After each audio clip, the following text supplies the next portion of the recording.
Capítulo 35, donde se da fin a la novela del curioso impertinente. Poco más quedaba por leer de la novela, cuando del camaranchón donde reposaba Don Quijote salió Sancho Panza todo alborotado, diciendo a voces: «Acudid, señores, presto y socorred a mi señor, que anda envuelto en la más reñida y trabada batalla que mis ojos han visto. Vive Dios, que ha dado una cuchillada al gigante enemigo de la princesa Micomicona, que le ha tajado la cabeza a Cercen como si fuera un nabo». «¿Qué dices, hermano?», dijo el cura, dejando de leer lo que de la novela quedaba. «¿Estáis en vos, Sancho? ¿Cómo diablos puede ser eso que decís, estando el gigante 2000 leguas de aquí?» En esto oyeron un gran ruido en el aposento, y que Don Quijote decía a voces: «Tente, ladrón, malandrín, follón, que aquí te tengo y no te ha de valer tu cimitarra». Y parecía que daba grandes cuchilladas por las paredes, y dijo Sancho: «No tienen por qué pararse a escuchar, sino entren a despartir la pelea o ayudar a mi amo, aunque ya no sea menester, porque sin duda alguna el gigante está ya muerto, y dando cuenta a Dios de su pasada y mala vida, que yo vi correr la sangre por el suelo y la cabeza cortada y caída a un lado, que es tamaña como un gran cuero de vino». «¡Que me maten!», dijo a esta sazón el ventero, «si Don Quijote o Don Diablo no ha dado alguna cuchillada en alguno de los cueros de vino tinto que a su cabecera estaban llenos, y el vino derramado debe de ser lo que parece sangre a este buen hombre». Y con esto entró en el aposento y todos tras él, y hallaron a Don Quijote en el más extraño traje del mundo. Estaba en camisa, la cual no era tan cumplida que por delante le acabase de cubrir los muslos, y por detrás tenía 6 dedos menos. Las piernas eran muy largas y flacas, llenas de vello y no nada limpias. Tenía en la cabeza un bonetillo colorado, grasiento, que era del ventero.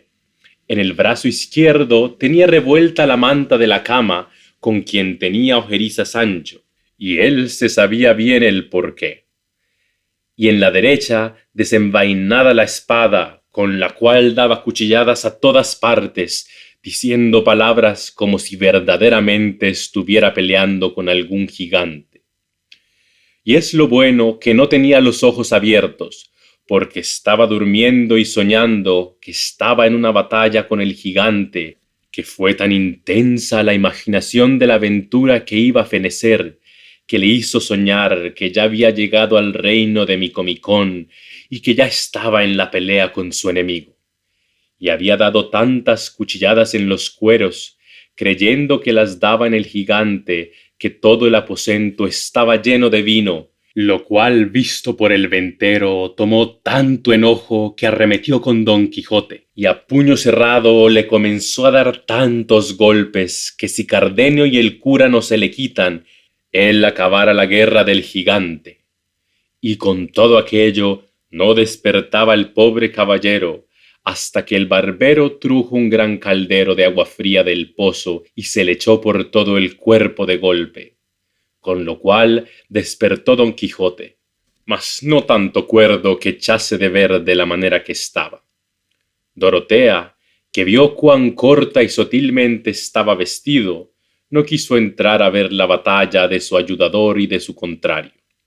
Andaba Sancho buscando la cabeza del gigante por todo el suelo, y como no la hallaba, dijo: «Ya yo sé que todo lo de esta casa es encantamento, que la otra vez, en este mesmo lugar donde ahora me hallo, me dieron muchos mojicones y porrazos, sin saber quién me los daba, y nunca pude ver a nadie. Y ahora no parece por aquí esta cabeza que vi cortar por mis mismísimos ojos, y la sangre corría del cuerpo como de una fuente». «¿Qué sangre ni qué fuentes dices, enemigo de Dios y de sus santos?», dijo el ventero. «¿No ves, ladrón, que la sangre y la fuente no es otra cosa que estos cueros que aquí están horadados, y el vino tinto que nada en este aposento? ¿Que nadando vea yo el alma en los infiernos de quien los horadó? No sé nada, respondió Sancho. Solo sé que vendré a ser tan desdichado que, por no hallar esta cabeza, se me ha de deshacer mi condado como la sal en el agua. Y estaba peor Sancho despierto que su amo durmiendo. Tal le tenían las promesas que su amo le había hecho. El ventero se desesperaba de ver la flema del escudero y el maleficio del señor, y juraba que no había de ser como la vez pasada, que se le fueron sin pagar, y que ahora no le habían de valer los privilegios de su caballería para dejar de pagar lo uno y lo otro, aun hasta lo que pudiesen costar las botanas que se habían de echar a los rotos cueros. Tenía el cura de las manos a don Quijote, el cual, creyendo que ya había acabado la aventura y que se hallaba delante de la princesa Micomicona, se hincó de rodillas delante del cura diciendo: Bien puede la vuestra grandeza, alta y famosa señora, vivir de hoy más, segura que le pueda hacer mal esta mal nacida criatura, y yo también, de hoy más, soy quito de la palabra que os di, pues con el ayuda del alto Dios y con el favor de aquella por quien yo vivo y respiro, también la he cumplido. No lo dije yo, dijo oyendo esto Sancho, sí que no estaba yo borracho. Mirad si tiene puesto ya en sal mi amo al gigante. Ciertos son los toros, mi condado está de molde. ¿Quién no había de reír con los disparates de los dos, amo y mozo? Todos reían sino el ventero, que se daba a Satanás. Pero, en fin, tanto hicieron el barbero, Cardenio y el cura, que con no poco trabajo dieron con Don Quijote en la cama, el cual se quedó dormido con muestras de grandísimo cansancio. Dejáronle dormir y saliéronse al portal de la venta a consolar a Sancho Panza de no haber hallado la cabeza del gigante, aunque más tuvieron que hacer en aplacar al ventero, que estaba desesperado por la repentina muerte de sus cueros. Y la ventera decía en voz y en grito: En mal punto y en hora menguada entró a mi casa este caballero andante, que nunca mis ojos le hubieran visto, que tan caro me cuesta. La vez pasada se fue con el costo de una noche, de cena, cama, paja y cebada, para él y para su escudero, y un rocín y un jumento, diciendo que era caballero aventurero, que mala aventura dé Dios a él y a cuantos aventureros hay en el mundo, y que por eso no estaba obligado a pagar, que así estaba escrito en los aranceles de la caballería andantesca. Y ahora, por su respeto, vino estotro señor y me llevó mi cola, y hámela vuelto con más de 2 cuartillos de daño, toda pelada, que no puede servir para lo que la quiere mi marido. Y por fin y remate de todo, romperme mis cueros y derramarme mi vino, que derramada le vea yo su sangre, pues no se piense que por los huesos de mi padre y por el siglo de mi madre, si no me la han de pagar un cuarto sobre el otro, o no me llamaría yo como me llamo, ni sería hija de quien soy. Estas y otras razones tales decía la ventera con grande enojo, y ayudábala su buena criada Maritornes. La hija callaba, y de cuando en cuando se sonreía. El cura lo sosegó todo, prometiendo de satisfacerle su pérdida lo mejor que pudiese, así de los cueros como del vino, y principalmente del menoscabo de la cola, de quien tanta cuenta hacían. Dorotea consoló a Sancho Panza diciéndole que cada y cuando que pareciese haber sido verdad que su amo hubiese descabezado al gigante, le prometía, en viéndose pacífica en su reino, de darle el mejor condado que en él hubiese. Consolóse con esto Sancho, y aseguró a la princesa que tuviese por cierto que él había visto la cabeza del gigante, y que, por más señas, tenía una barba que le llegaba a la cintura, y que si no parecía, era porque todo cuanto en esa casa pasaba era por vía de encantamento, como él lo había probado otra vez que había posado en ella. Dorotea dijo que así lo creía y que no tuviese pena, que todo se haría bien y sucedería a pedir de boca. Sosegados todos, el cura quiso acabar de leer la novela, porque vio que faltaba poco. Cardenio, Dorotea y todos los demás le rogaron la acabase. Él, que a todos quiso dar gusto y por el que él tenía de leerla, prosiguió el cuento que así decía. Sucedió, pues, que por la satisfacción que Anselmo tenía de la bondad de Camila, vivía una vida contenta y descuidada, y Camila, de industria, hacía mal rostro a Lotario, porque Anselmo entendiese al revés de la voluntad que le tenía. Y para más confirmación de su hecho, pidió licencia a Lotario para no venir a su casa, pues claramente se mostraba la pesadumbre que con su vista Camila recibía.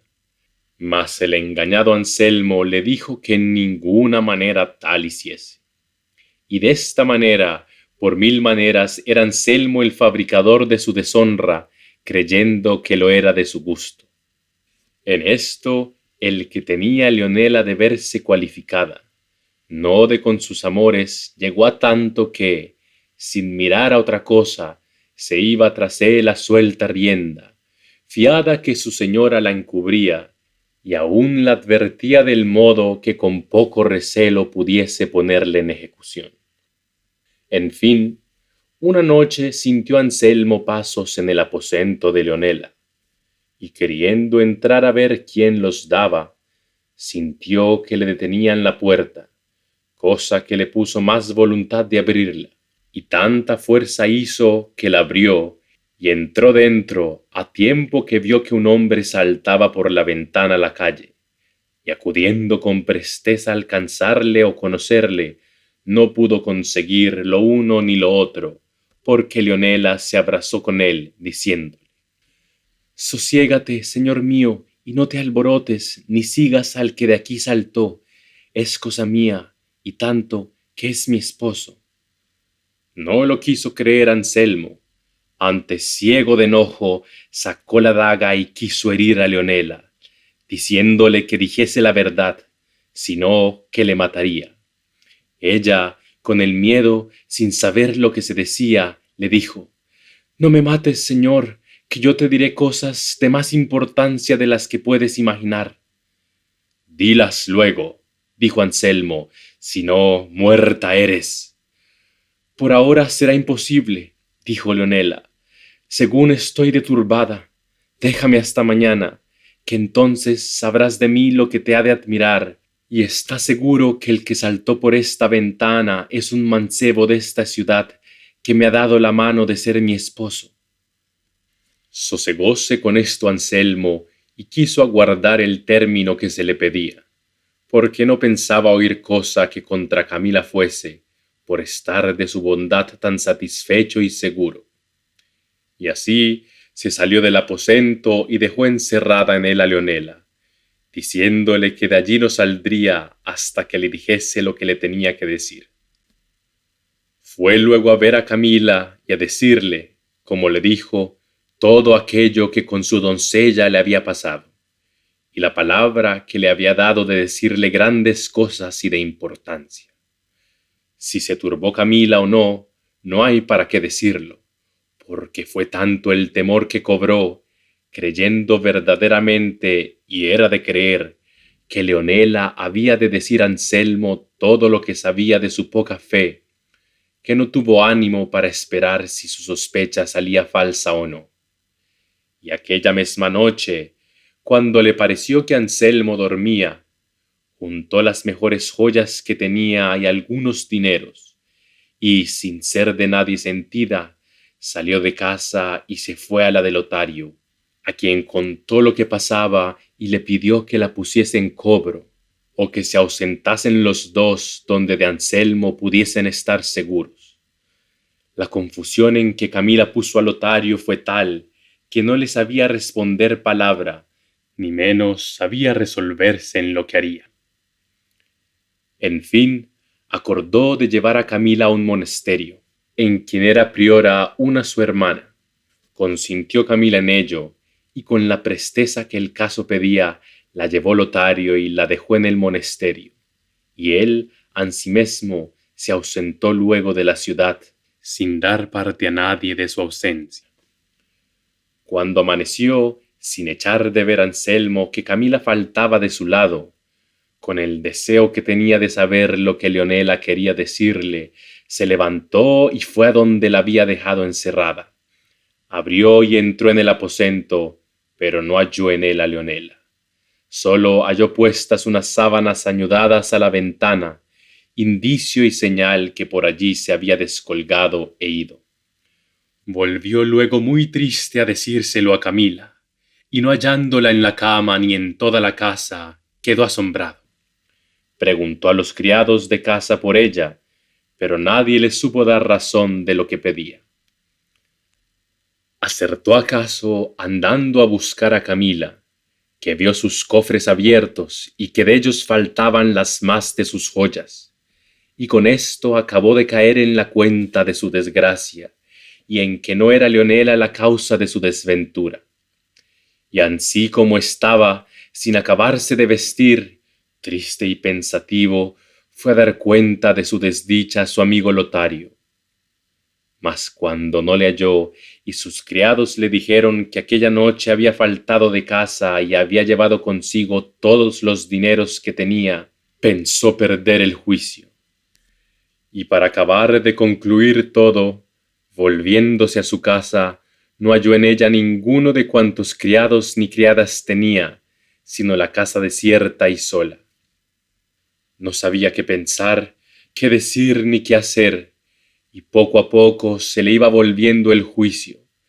Contemplábase y mirábase en un instante sin mujer, sin amigo y sin criados, desamparado a su parecer del cielo que le cubría, y sobre todo sin honra, porque en la falta de Camila vio su perdición. Resolvióse, en fin, a cabo de una gran pieza, de irse a la aldea de su amigo, donde había estado cuando dio lugar a que se maquinase toda aquella desventura. Cerró las puertas de su casa, subió a caballo y con desmayado aliento se puso en camino. Y apenas hubo andado la mitad, cuando acosado de sus pensamientos, le fue forzoso apearse y arrendar a su caballo a un árbol, a cuyo tronco se dejó caer, dando tiernos y dolorosos suspiros, y allí se estuvo hasta casi que anochecía. Y a aquella hora vio que venía un hombre a caballo de la ciudad, y después de haberle saludado, le preguntó qué nuevas había en Florencia. El ciudadano respondió: las más extrañas que muchos días se han oído en ella, porque se dice públicamente que Lotario, aquel grande amigo de Anselmo el Rico que vivía en San Juan, se llevó esta noche a Camila, mujer de Anselmo, el cual tampoco parece. Todo esto ha dicho una criada de Camila, que anoche la halló el gobernador descolgándose con una sábana por las ventanas de la casa de Anselmo. En efecto, no sé puntualmente cómo pasó el negocio, solo sé que toda la ciudad está admirada de este suceso, porque no se podía esperar tal hecho de la mucha y familiar amistad de los dos, que dicen que era tanta que los llamaban los dos amigos. ¿Sábese por ventura, dijo Anselmo, el camino que llevaban Lotario y Camila? Ni por pienso, dijo el ciudadano, puesto que el gobernador ha usado de mucha diligencia en buscarlos. Adiós vais, señor, dijo Anselmo. Con él quedéis, respondió el ciudadano, y fuese. Con tan desdichadas nuevas, casi llegó a términos Anselmo, no sólo de perder el juicio, sino de acabar la vida. Levantóse como pudo y llegó a casa de su amigo, que aún no sabía su desgracia. Mas como le vio llegar amarillo, consumido y seco, entendió que de algún grave mal venía fatigado. Pidió luego a Anselmo que le acostasen y que le diesen aderezo de escribir. Hízose así, y dejáronle acostado y solo, porque él así lo quiso, y aun que le cerrasen la puerta. Viéndose, pues, solo, comenzó a cargar tanto la imaginación de su desventura, que claramente conoció que se le iba acabando la vida, y así ordenó de dejar noticia de la causa de su extraña muerte, y comenzando a escribir, antes que acabase de poner todo lo que quería, le faltó el aliento y dejó la vida en las manos del dolor que le causó su curiosidad impertinente. Viendo el señor de casa que era ya tarde y que Anselmo no llamaba, acordó de entrar a saber si pasaba adelante su indisposición.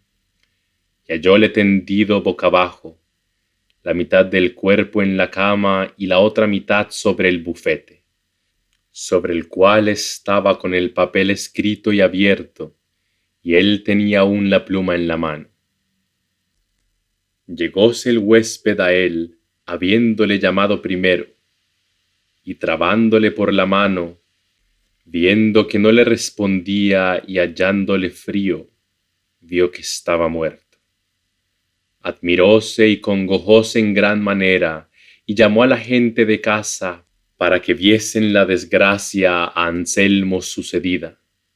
Y finalmente leyó el papel, que conoció que de su mesma mano estaba escrito, el cual contenía estas razones: un necio e impertinente deseo me quitó la vida.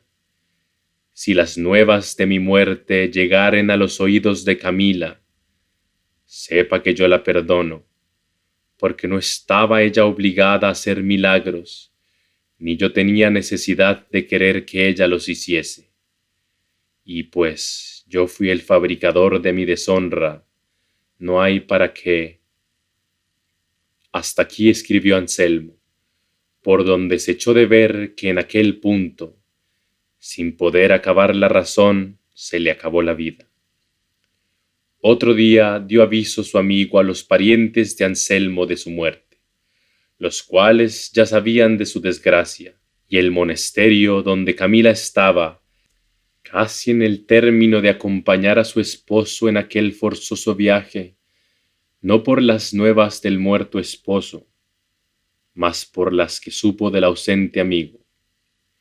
Dícese que, aunque se vio viuda, no quiso salir del monasterio, ni menos hacer profesión de monja, hasta que, no de allí a muchos días, le vinieron las nuevas que Lotario había muerto en una batalla que en aquel tiempo dio Monsieur de Lautrec al gran capitán Gonzalo Fernández de Córdoba en el reino de Nápoles, donde había ido a parar el tarde arrepentido amigo, lo cual, sabido por Camila, hizo profesión y acabó en breves días la vida a las rigurosas manos de tristezas y melancolías.